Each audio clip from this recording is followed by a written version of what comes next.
तो एपिसोड की स्टार्टिंग में हमें डाउलिंग को दिखाया जाता है जो इन पपेट सेक्ट के हेडक्वार्टर उस ट्रीजर को लेने पहुंच चुका होता है। वहां पर जो डाउलिंग होता है वो एक पहाड़ पर उतरता है। उसके बाद वो अपनी सामने इन पपेट सेक्ट को देखता है। वहां पर काफी ज्यादा सुरक्षा लगी हुई थी। वहां पर जो डाउलिंग था वो महल के चारों तरफ इधर उधर देख रहा था कि उसे कोई सीक्रेट रास्ता मिल जाए, लेकिन चारों तरफ इन पपेट सेक्ट के गार्ड तैयार।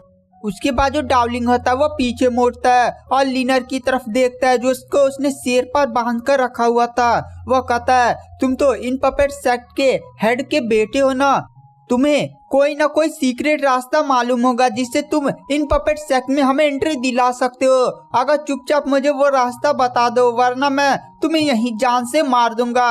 वहां पर जो डाउलिंग होता है वो कहता है, अगर तुम नहीं बताओगे तो मुझे तुम्हारा माइंड चेक करना पड़ेगा। वो बंदा काफी ज्यादा डर जाता है और तुरंत डाउलिंग को एक रास्ता बता देता है। वो रास्ता एक अजीब से बवंडर रास्ते होकर जाता था। वहां पर जो डाउलिंग होता है उस सीक्रेट रास्ते इन पपेट सेक्ट के अंदर जाने की कोशिश करने लगता है। चारों तरफ काफी ज्यादा इविल स्पिरिट भरी हुई थी। तभी वहां पर जो डाउलिंग होता है उस बवंडर में एक जगह रुकता है जहां पर मिस्टर डाउ उसके पास और मिस्टर डाउ डाउलिंग से बोलते हैं, डाउलिंग हमें इस इन पपेट सेक्ट में काफी ज्यादा सतर्क रहने की जरूरत है, इसलिए हमें कोई सेफ प्लेस ढूंढना भी होगा और हमें वहां पर अपनी एनर्जी को भी छुपाना होगा। इसलिए जो वहां पर मिस्टर डाउ होते हैं वो अपनी पावर्स का उपयोग करते हुए डाउलिंग और अपनी ऑरा को छुपा देते हैं, जिससे कितना भी बड़ा से बड़ा कल्टीवेटर उन लोग के प्रेजेंस को नहीं भाप सकता था। उसके बाद यह डाउलिंग देखकर काफी ज्यादा खुश हो जाता है। उसके बाद हमें सीन शिफ्ट किया जाता है इन पपेट सेक्ट के अंदर, जहां पर जो इन पपेट सेक्ट का हेड एल्डर था वो आगे बढ़ा था। उसके हाथ में इस समय वो ट्रीजर था। उसके बाद जो इन पपेट सेक्ट का एल्डर होता है वो एक जगह आकर खड़ा हो जाता है। वहां पर जो डाउलिंग होता है वह कहता है, अच्छा ये है इन पपेट सेक्ट के एल्डर। वहां पर मिस्टर डाउ बोलते हैं, हाँ। उसके बाद जो इन पपेट सेक्ट का एल्डर होता है वो एक जगह खड़ा होकर कभी से आसमान की तरफ देख रहा था। वहां पर डाउलिंग कहता है, आखिर ये एल्डर उस ट्रीजर के फॉर्मेशन को क्यों नहीं हटा रहा है, ये ऊपर क्या देख रहा है। तभी मिस्टर डाउ डाउलिंग को बताते हैं, ये सूर्य ग्रहण का इंतजार कर रहा है। वहां पर डाउलिंग कहता है, सूर्य ग्रहण। मिस्टर डाउ कहते हैं, हाँ सूर्य ग्रहण में इन पपेट सेक्ट के कल्टीवेटर्स की ताकत बढ़ जाती है। एक बार ऊपर देखो।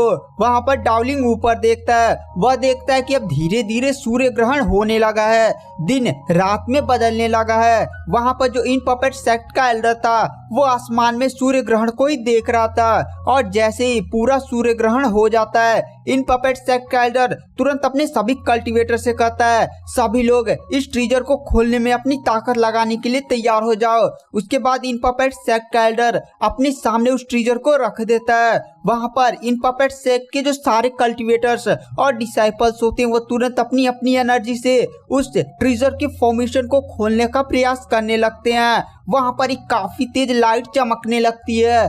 तभी इन पपेट सेक्ट का हेड का जो एल्डर होता है वह तुरंत अपने हाथ को काट देता है और अपना ब्लड सैक्रिफाइस करके अपनी पावर्स को और भी ज्यादा बढ़ा लेता है, जिससे वह उस ट्रीजर को खोलने में कामयाब हो सके। उस ट्रीजर की एनर्जी पूरे चारों तरफ दूर दूर तक फैल रही थी और इसी ट्रीजर की एनर्जी को भाप लेती है एक लड़की जो कमल पर उड़ती हुई वहीं से जा रही थी। वह पीछे मुड़कर देखती है, उसे एक काफी खतरनाक और काफी ज्यादा अजीब सी एनर्जी महसूस होती है। वह कहती है, यह किस तरह की एनर्जी है। वो जो लड़की थी एक कमल पर उड़ती हुई जा रही थी और तभी उसके साथ कुछ एल्डर्स जा रहे थे, जिनमें से एक एल्डर से वह लड़की कहती है, क्या आपको यह एनर्जी महसूस हो रही है। वो एल्डर कहता है, हाँ ये किसी चीज की एनर्जी तो है, पर हम जिस काम के लिए जा रहे हैं उससे ज्यादा इम्पोर्टेंट नहीं हो सकती। वहां पर लड़की कहती, एक बार हमें जाकर वहां पर देखना नहीं चाहिए। वहां पर वो एल्डर कहता है, तो क्या मैं कुछ डिसाइपल्स को उधर भेजूं। वह लड़की कुछ सोचने लगती है। गाइस ये लड़की और कोई नहीं बल्कि डाउलिंग की वही लवर थी जिसको डाउलिंग ने एक बार किस किया था। वहां पर वो जो लड़की थी वह डाउलिंग से बिताए गए पलों को सोच रही थी। उसके बाद वहां पर जो एल्डर होता है वह कहता है, तो क्या मैं अपने डिसाइपल्स को उधर चेक करने के लिए भेजूं। वहां पर वो लड़की अपने आप को फिर से एक बार शांत करती है और कहती है, नहीं इसकी कोई जरूरत नहीं है, हम जिस काम के लिए चल रहे हैं उधर हमें चलना चाहिए, वैसे भी हम बहुत ही ज्यादा लेट हो चुके हैं। वो एल्डर कहता है ठीक है और एक बार पीछे मुड़कर जहां से एनर्जी आ रही थी उधर देखता है। उसके बाद में सीन शिफ्ट किया जाता है इन पपेट सेक्ट की तरफ। इन पपेट सेक्ट का जो एल्डर होता है वो अपनी पूरी ताकत लगा रहा था, लेकिन वो फॉर्मेशन को नहीं खोल पा रहा था। और तभी एक धमाका होता है जिसमें इन पपेट सेक्ट का एल्डर पीछे चला जाता है और एकदम शॉक में उस ट्रीजर को देखता है और कहता है आखिर यह किस प्रकार का ट्रीजर है, इसका फॉर्मेशन तो लगता है भी हल्का ढीला हुआ है, अभी भी हमें बहुत ही ज्यादा पावर की जरूरत है। वो फिर से लड़खड़ाते हुए खड़ा होता और कहता है मैं किसी हाल में इस ट्रीजर के फॉर्मेशन को तोड़ कर रहूंगा। उसके बाद वो जो एल्डर होता है वो अपनी पूरी ताकत से काफी खतरनाक अटैक सीधे उस ट्रीजर पर करता है। वो ट्रीजर अचानक से बहुत ही अजीब सी रोशनी छोड़ने लगता है और उसमें से एक बवंडर बाहर निकलता है और वो जो बवंडर होता है वो एक एल्डर का फॉर्म ले लेता है। वो एल्डर इस समय कल्टीवेशन की मुद्रा में बैठा हुआ था। वो एल्डर अपनी आंखें खोलता है और चारों तरफ देखता है और कहता है तुम मेरे उत्तराधिकारी नहीं हो, इसीलिए तुम इस फॉर्मेशन को कभी भी नहीं खोल सकते।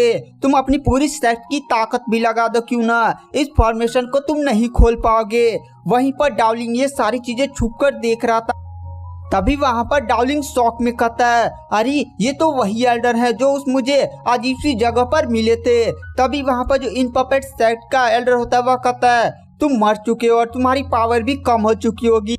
तुम पिछले जन्म में कितने भी ताकतवर क्यों ना रहे हो, लेकिन आज मैं इस ट्रीजर को लेकर ही रहूंगा। उसके बाद इन पपेट सेक्ट का जो एल्डर होता है वो अपने सभी कल्टीवेटर से उस बूढ़े एल्डर पर अटैक करवा देता है। सभी कल्टीवेटर इन पपेट सेक्ट के तुरंत उस बूढ़े एल्डर पर अटैक कर देते हैं। वह बूढ़ा एल्डर कुछ भी नहीं करता है, सभी का अटैक उस बूढ़े एल्डर से जाकर टकराता है। उस बूढ़े एल्डर की बॉडी में अचानक से एक अजीब सा ब्लैक होल नियर फॉर्म होने लगता है। वह ब्लैक होल बढ़ता ही जा रहा था और अचानक से उस एल्डर की बॉडी ब्लास्ट हो जाती है और वहां पर एक काफी बड़ा ब्लैक होल आ जाता है। उस ब्लैक होल की पावर इतनी ज्यादा खतरनाक थी कि इन पपेट सेक्ट के सारे लो लेवल के डिसाइपल्स को तुरंत अपने अंदर खींच रहा था। खींच नहीं रहा था पर कि उनकी पूरी बॉडी को राख बनाकर अपने अंदर समा ले रहा था। इस पूरे नजारे को देखकर वहां पर सारे लोग काफी ज्यादा शॉक हो जाते हैं। एक बार जिसकी बॉडी इस ब्लैक होल की संपर्क में आ जा रही थी उसकी पूरी बॉडी ही उस ब्लैक होल में मुड़ उड़कर समा जा रही थी। वहां पर जो इन पपेट सेक्ट का एल्डर होता है वह कुछ कल्टीवेटर्स को तुरंत अपनी पावर की मदद से पीछे खींचता है। वहां पर वो सारे कल्टीवेटर्स बोलते हैं एल्डर ये खजाना काफी ज्यादा रेयर है, अगर आप इसे खोलने और पाने में कामयाब हो जाते हैं तो आप पूरे इस कॉन्टिनेंट पर राज करेंगे, आपकी पावर का सामना कोई भी नहीं कर पाएगा। वेल्डर कहता हाँ तुम सही बोले, किसी भी हालत में इस ट्रीजर को मुझे हासिल करना ही होगा। इस ट्रीजर को पाने के लिए मैं किसी भी हद तक जा सकता हूँ। और इधर हमें डाउलिंग और मिस्टर डाउ की तरफ दिखाया जाता है जहाँ पर मिस्टर डाउ कहते हैं ये तो पावर ऑफ डेथ है जो काफी ज्यादा खतरनाक पावर है। ये पावर अभी शुरुआती स्टेज पर है लेकिन इसकी पावर और भी खतरनाक हो सकती है अगर यह किसी पावरफुल कल्टीवेटर के हाथों में लग जाए। वहां पर डाउलिंग कहता है ये एल्डर तो वही है। तभी मिस्टर डाउ कहते हैं अरे सामने देखो, और इधर हमें इन पपेट सेक्ट के कुछ कल्टीवेटर्स को भागते हुए दिखाया जाता है जिससे एक अटैक आकर सीधे उन्हें जान से मार देता है। और वहां पर कुछ और बंदे भी आ जाते हैं, ये और कोई नहीं बल्कि हेवनली सेक्ट के एल्डर थे। वहां पर वो एल्डर आते हुए कहता है इन पपेट सेक्ट एक काफी खतरनाक ट्रीजर हमसे छुपा रहा था, वो उसे क्या लगा कि वो अकेले इस ट्रीजर को जब्त कर सकता है। तभी वहां पर जो डाउलिंग और मिस्टर डाउ होते हैं वह कहते हैं अरे ये लोग तो हेवनली डीमन सेक्ट के लोग हैं, आखिर उन लोगों को कैसे पता चला। मिस्टर डाउ कहते हैं इस ट्रीजर से इतनी खतरनाक एनर्जी निकल रही है किसी को भी शक हो सकता है। तभी इन पपेट सेक्ट का एल्डर हेवनली डीमन सेक्ट के एल्डर को देखकर गुस्से में कहता तुम्हारी हिम्मत कैसे हुई यहाँ पर आने की। वहां पर हेवनली डीमन सेक्ट का एल्डर बोलता है तेंगशा तुम इतना सारा खजाना कहाँ लेकर जाओगे, हमारा भी हक बनता है, वैसे आज मैं तुम्हारे सेक्ट से यह ट्रीजर लेने आया हूँ। तभी वहां पर एक और सेक्ट का एल्डर आ जाता है जो कहता है अरे हम लोग साथ ही पढ़े हैं साथ ही बढ़े हैं तो इस खजाने पर हमारा बराबर से हक हुआ ना, अगर तुम हमें नहीं दोगे तो मैं तुमसे यह खजाना छीन लूंगा। तभी इन पपेट सेक्ट का एल्डर तुरंत सभी के सामने आ जाता है और कहता है इन पपेट सेक्ट के डिसाइपल्स और मेरे यहाँ रहते हुए कोई भी इस ट्रेजर को नहीं ले सकता, इस ट्रेजर पर इन पपेट सेक्ट का ही केवल अधिकार है। हेवनली डीमन सेट का एल्डर अपनी बेटी से कहता है, मैं जा रहा हूँ इस टैंक्सा से फाइट करने के लिए, तुम सही मौके का इंतजार करके तुरंत उस ट्रेजर को अपने कब्जे में कर लेना। उसकी बेटी कहती है ठीक है पिताजी। उसके बाद वो जो एल्डर होता है वह तुरंत टैंक्सा से लड़ने के लिए आगे बढ़ने लगता है।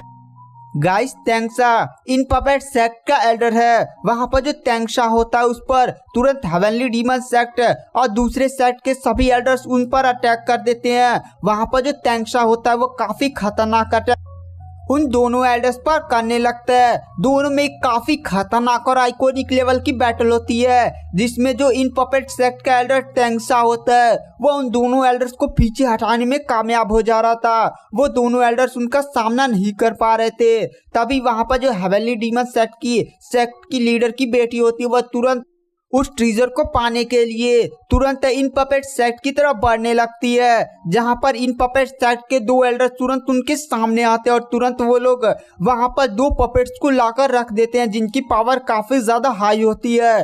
तुरंत हेवनली डीमन सेक्ट के लोग रुक जाते हैं और उन पपेट्स को ध्यान से देखने लगते हैं। तभी हेवनली डीमन सेक्ट के दो एल्डर्स आगे बढ़ते हैं और कहते हैं, तुम लोग आगे बढ़ो, मैं इन दोनों को संभालता हूँ। उसके बाद वो जो दोनों एल्डर होते हैं वह तुरंत उन पपेट्स से फाइट करने लगते हैं। उन पपेट्स और उन दोनों के एल्डर के बीच में काफी ज्यादा एक आइकॉनिक लेवल की बैटल होने लगती है। वहां पर जो डाउलिंग होता है वह कहता है, क्या मेरे लिए एकदम सही मौका है, मुझे जाकर जल्दी से उस ट्रेजर को हासिल कर लेना चाहिए। वहां पर तुरंत मिस्टर डाउ से रोकते हैं और कहते हैं, कुछ टाइम वेट करो, हमें थोड़ा सा और इंतजार करके एक बढ़िया से मौके का इंतजार करना होगा। अगर हम सही टाइम पर अटैक करेंगे तो वो ट्रेजर भी खुल जाएगा और वो हमारा हो जाएगा। और इधर हमें इन पपेट सेक्ट के एल्डर टैंक्सा की तरफ दिखाया जाता है, जो उन दोनों एल्डर्स को देखकर कहता है, तुम्हारी कल्टीवेशन अभी भी उतनी ज्यादा बढ़ी नहीं है, लगता है तुम लोग ज्यादा मेहनत नहीं कर रहे थे, बस बैठ बैठ कर खा ही रहे थे।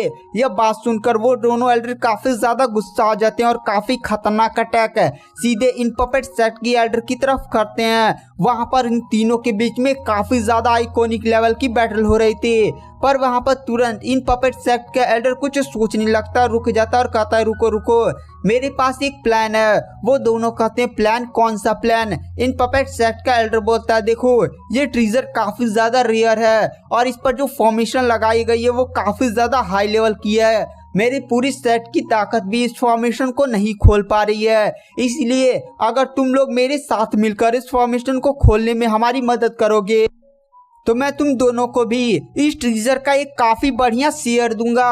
वो दोनों एल्डर रुक जाते हैं और कहते हैं, क्या तुम हमें शेयर दोगे ना?